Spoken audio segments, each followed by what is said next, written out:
ঈদের পরের দিন মানেই হচ্ছে নানু বাড়িতে বেড়াতে যাওয়া। যাওয়ার মতো এই একটাই জায়গা ছিল, কিন্তু এখন আর আগের মতো কখনোই যাওয়া হবে না। তো আমরা বাড়ির সবার থেকে বিদায় নিয়ে এখন রেডি হয়ে চলে যাচ্ছি নানু বাড়িতে। গত বছরও আমার নানা এসে আমাদের 4 বোনকে নিয়ে গিয়েছিল, কিন্তু এবছর আর সেই মানুষটাই নেই। এবছর তো নানাকে অনেক বেশি মিস করতেছিলাম, যার কারণে নানু বাড়িতে যেতেই ইচ্ছে করতেছিল না। তারপরেও আমরা বোনেরা নানুর মুখের দিকে তাকিয়ে যাচ্ছি, কারণ নানু অনেক বেশি কান্নাকাটি করতেছিল।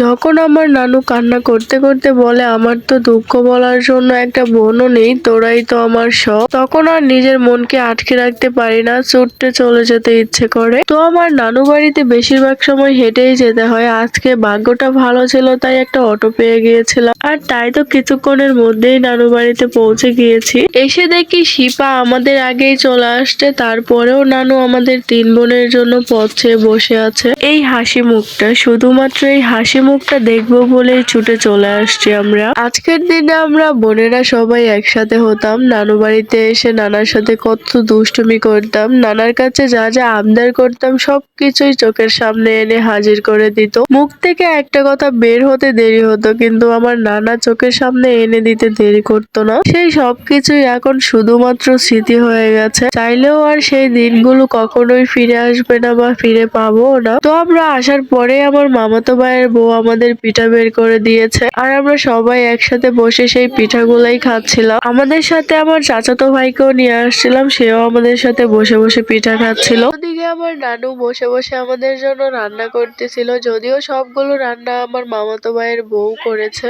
আমার নানু এখন আমার মামাতো ভাইয়ের সাথেই থাকে আর তার ঘরেই খাই। আজকে যদি আমার নানা বেঁচে থাকতো, তাহলে কখনোই আমি বসে বসে গল্প করতে পারতাম না। আমার নানা বলতো আমার নিজের হাতে রান্না করে দিতে। আমার নানা আবার আমাদের 2 বোনের হাতের রান্না খেতে অনেক বেশি পছন্দ করতো। যাই হোক, এখানে আমরা কাঁচা পেঁপে, তেঁতুল আর হচ্ছে টমেটো দিয়ে ভর্তা করেছিলাম। প্রায় অনেক দিন পর এরকম ভর্তা মাখা খাচ্ছি, একা একা বানিয়ে খাওয়াই হয় না। ভর্তা দেখে কারোর জিহ্বায় পানি চলে আসলে কিন্তু আমার কোনো দোষ নেই। তো আমরা ভর্তা খেতে খেতে এদিকে আমার ভাবির রান্না বান্না হয়ে গিয়েছিল। এখানে ছিল পেঁপে ভাজি, মুরগির চামড়া ভুনা, মুরগির তরকারি, মাছের তরকারি, আর ছিল আমার ভাবির হাতের স্পেশাল ডাল। তো সবকিছু মিলিয়ে আজকের দিনটা আমাদের ভালোই কেটেছিল, আলহামদুলিল্লাহ। আমার আয়নের হয়তো অনেক বেশি ক্ষুধা লাগছিল, যার কারণে সাদা ভাত খাওয়া শুরু করে দিয়েছে। আমরা তো খাওয়া দাওয়া শেষ করে সবাই একটা করে মিষ্টি খেয়ে নিয়েছি, আর খাওয়া দাওয়া শেষ করে এখন চলে যাচ্ছি আমার নানার কবরটা দেখতে।